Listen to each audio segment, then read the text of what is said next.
Здравейте, приятели! Усещате ли как напоследък всичко се забързва?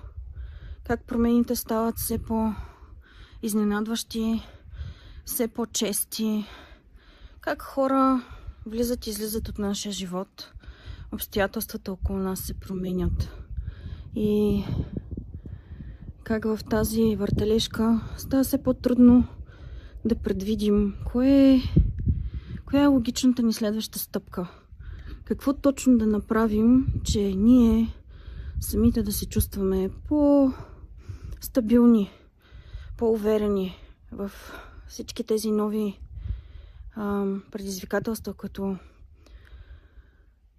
светът ни поднася. Мисля, че всички сме в тая лодка и едно от нещата, които правим, за да си помогнем, е новия ни курс Пулса на промяната на влизане, който започва на 21 януари.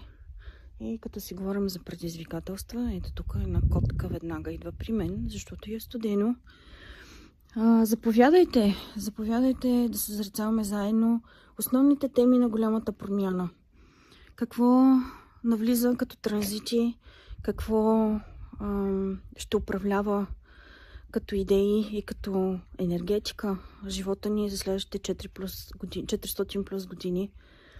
Ще се радваме да сме заедно. Подробности можете да видите в коментар или просто ми пишете.